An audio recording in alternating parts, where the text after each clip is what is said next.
to give people a little bit of background on you, Yusuf, can you tell me a little bit about where you grew up? Yeah, so I've probably told this story about a million times. So that's often the first question that people tend to ask. But yeah, I'm born and bred in London. I grew up in Wembley, and basically my first football memory, in football in general, was Euro '96 when obviously the European Championships was in London and England, and all the England games was at Wembley. And I remember England, Scotland at Wembley, the atmosphere, everyone around my estate, like really looking forward to everything. And it was just an incredible feeling. Obviously, being from Wembley, we didn't have any local clubs. So like literally everyone supported like Arsenal, Man United, typical Londoners support United, as you can imagine. Yeah. So at that time, I'd never really had a club. So I was like, so I watched that European Championships, really enjoyed it. Then the following season started, '96, '97 season. Yeah. And then, it was brilliant because obviously the first game I saw in like Match of the Day, the highlights, it was 3-3, Middlesbrough 3, Liverpool 3. And at the time thinking Middlesbrough. And then obviously Ravanelli hat-trick.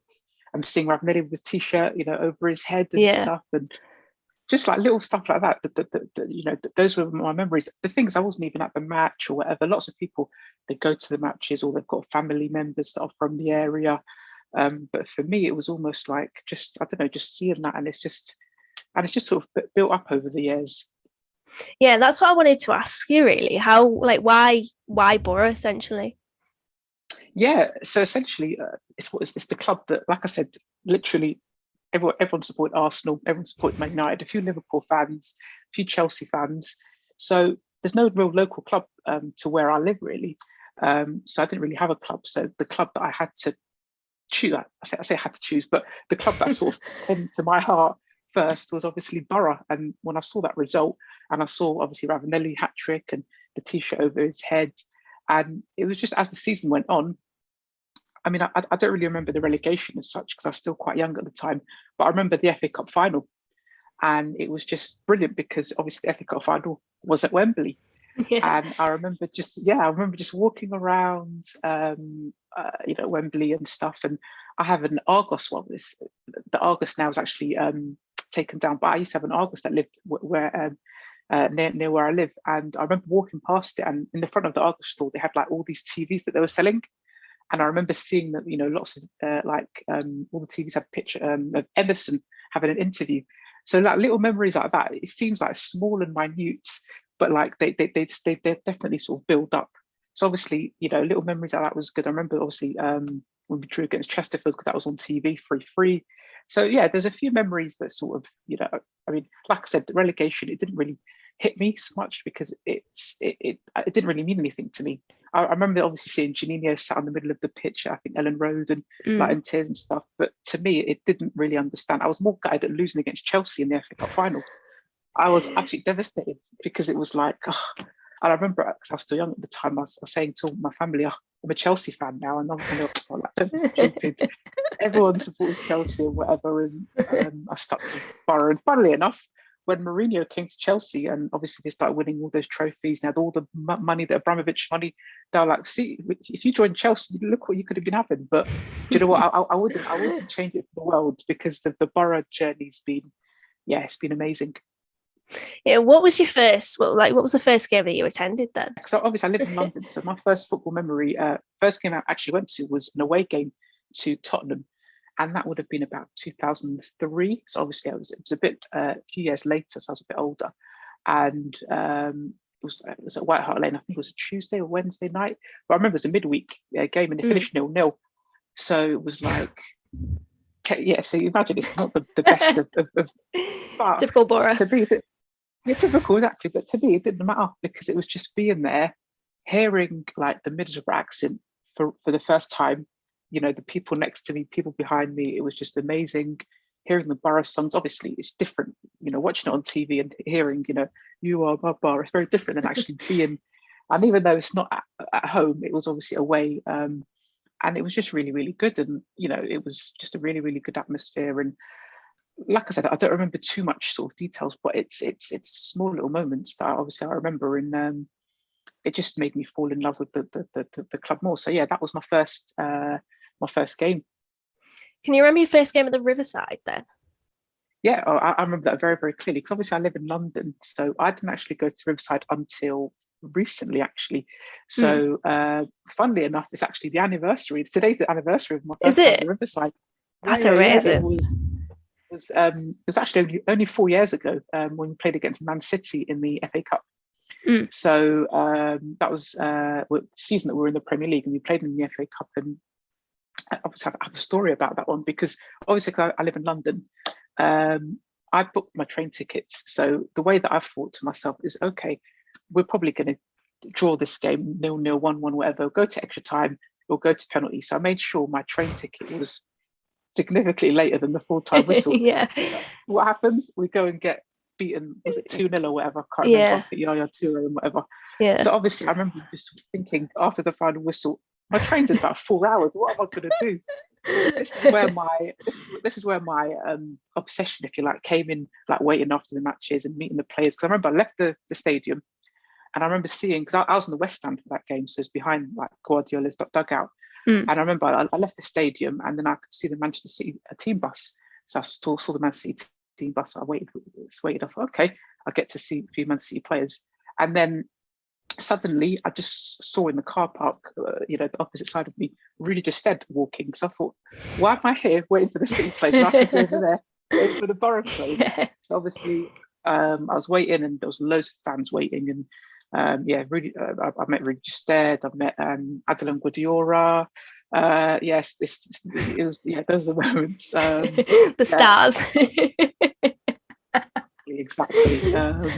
James' husband, I remember meeting as well. So yeah, those were the times. Those were the times. I met a few good ones, obviously. Martin Darun, Alvaro Negredo, Stuani, Ramirez, Adama.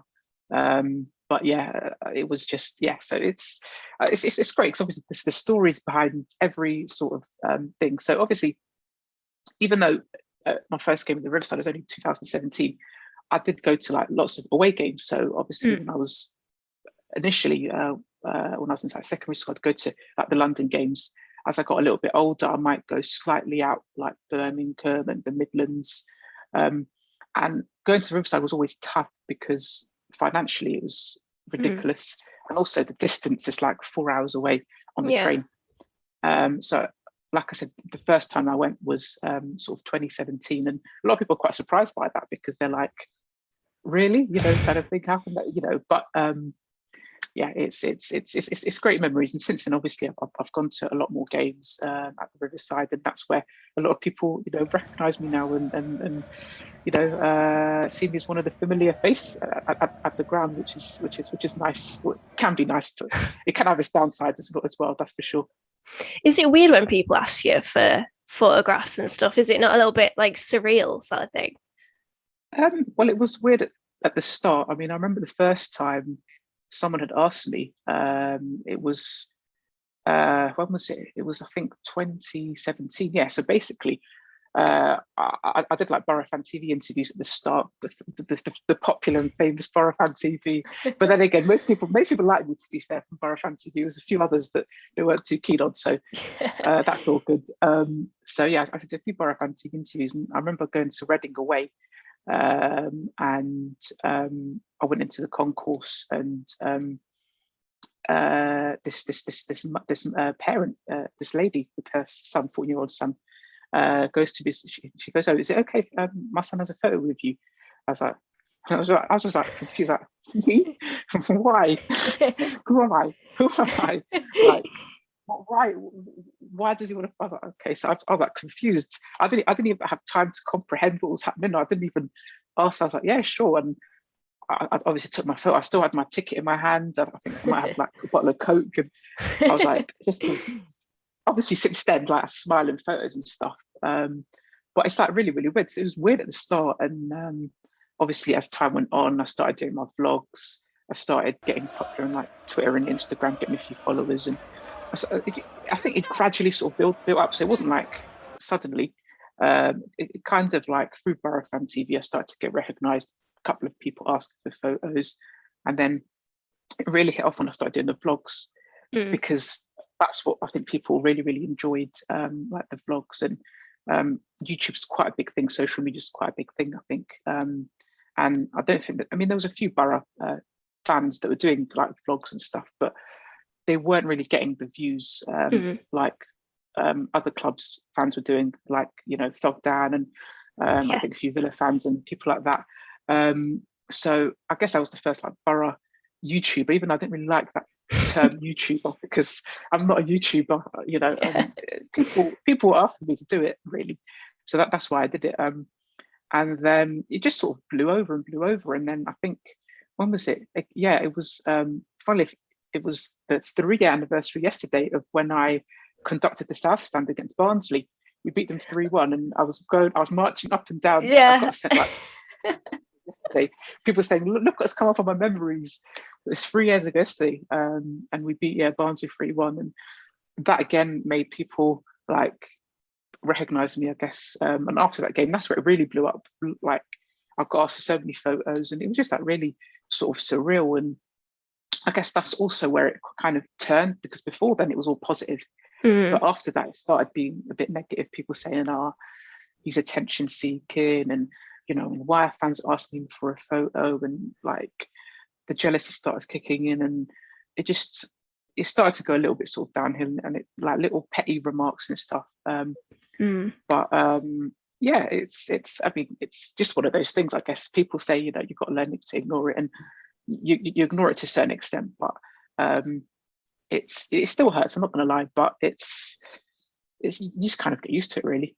Yeah, I mean, the thing is, I don't think you should have to ignore it, should you? I mean, it should just be a case of people don't say these things to start with. And I think you got it spot on there where you say it's led through jealousy. And what Johnny always says to me is that hurt people do hurtful things. And I think that pretty much says it all there. I mean, I don't get why people give you stick or abuse or anything like that. It's absolutely beyond me. Going back to sort of your memories of going to the Riverside, is there any standout games, or could you pick a couple of standout games that you know you have great memories of? Obviously, the Barnsley game I spoke about, when I was marching up and down on a personal level, because obviously, I mean, I remember at the time, because obviously we were 2-0 up.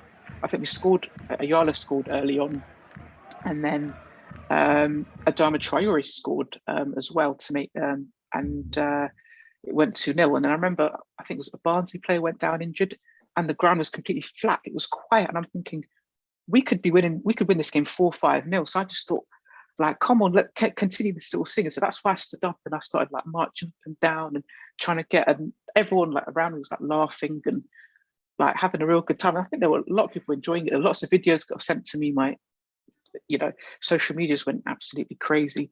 So on a personal level, that was obviously really, really good. What else? When we played Sunderland, I guess, that season, yeah, when Tavernier scored that goal, and also in the FA Cup third round when Rudy Gestede and Braithwaite scored. It was Braithwaite and Gestede scored, I think. It was. Last season, Ashley Fletcher scoring against Tottenham, that was incredible. That, I don't know, then 5 seconds, it was a feeling of like we could actually win this game. And then of course Lucas Moura scored a header to make it sort of 1-1.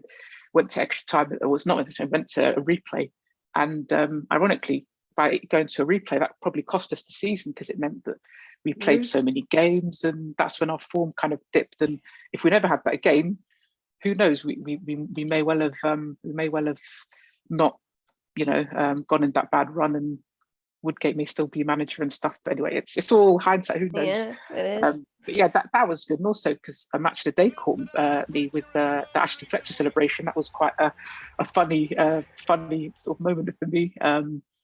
So yeah, I'd say those sort of moments definitely kind of ring about. I mean, obviously the last few seasons haven't been like monumental moments or incredible moments, but I'd say those were a few of the highlights. From your Boro upbringing, who were the couple of players, or maybe one player in particular, that was the favourite of yours? it's always been Gareth Southgate for me. It Mm. was always Gareth Southgate, purely because like he was the guy that lifted our first ever trophy. He was the guy that walked out in our first ever European Cup final, and because he was also a Southerner as well, so originally from down south, I could also like resonate with him and relate with him. And he was really, really intelligent, and he was just an unbelievable captain, unbelievable leader, and just the way he spoke was really, really good. And I was really, really one of those fans that was really defensive when he was our manager, because I loved him as a player. Obviously, I look back now and I think to myself, maybe I was a bit too like protective of him, but because I loved him so much as a player, I kind of like let that. I mean, I can reflect on it now. I'm a bit older and whatnot, but at the time, I was like so defensive. I say at the time where I'd rather get relegated with Gareth Southgate than appoint a manager like Big Sam and stay up and stupid stuff like that. I used to say, and I look back and I think to myself, cringy, but like when it's a hero of yours, it's like it means, I don't know, it just means that a little bit more. And I suppose there were probably fans that were a little bit older than ourselves in the Tony Mowbray era. Like, I mean, I'm not that old where I saw him play. I mean, it was well before I was born, but lots of fans, that grew up watching him felt a little bit the same that I did with Southgate when he was in charge. But then it was the right time for him to go, because to go from top of the championship in New Year's Day to like mid-table in like a short space of time, it was like, yeah, it's quite hard. Even to this day, there's certain moments where it's hard to kind of comprehend how did that happen. Just to sort of finish off, I think this is a good question to finish off with. What does it mean to you to have Boro in your life? It's hard to describe. I mean, it's good that we're having this conversation now than like a year ago, because now we've had 12 months of not being going to the matches and watching it all on TV, and you don't realize how much it impacts you and your day-to-day like routine. Having people that you can talk to about things, moan and laugh with, and have every range of emotion, anger, happiness, crying, laugh, like everything, literally every emotion you can possibly think of, it's there at a football match. Like, and that's what it does, and it's difficult to kind of put into words. So when people say to me they don't like football, I scratch my head and thinking, really, what are you sort of missing out on? So it's just incredible. And like for me, it's not even about seeing the Borough win. Obviously, it's bonus when we win. It's bonus for us to be successful. For me, it's all about the whole day, the whole occasion, speaking to fans, just everything about it. Win, great, it's a bonus, but it's irrelevant really when you look at the grand scheme of things. About going out, meeting up with people and having a good time, and it's really, really good as well for like people's mental health, because it's something they can look forward to. It's something they could forget about, on that day, whatever is going on in your personal life, you can forget about. And also it gives you something to look forward to. Monday morning, you might have work, or you might have college or uni or whatever it is you do. You think to yourself, right, let me go through this week, because you've got that thing in your head, right, Saturday, 3:00, like it's just like you tick the days. So Monday, right, Monday's gone. That's one day out the way. Tuesday, and it's like you've got something to look forward to. So for me, that's what it's about, really. You look forward to that Saturday 3:00 kickoff, and without football, I honestly don't know what I'd sort of be doing. And like I said, with this whole pandemic, you kind of appreciate it. And I think next season we're going to see lots of people go into matches that aren't even football fans, purely because just to go to matches, and they've been stuck at home and they haven't really like mixed with people. They probably support their local team, and I just think the atmosphere is going to really work in our favour. But then again, you can say that for every club in the country. So we'll probably end up winning all our home games and lose all our away games, because it's going to be packed out stadiums. But I just can't wait till I walk out the first game back at the Riverside, and it's quite emotional just thinking about it. Just thinking that everyone just bouncing and singing, and yeah, just can't wait really.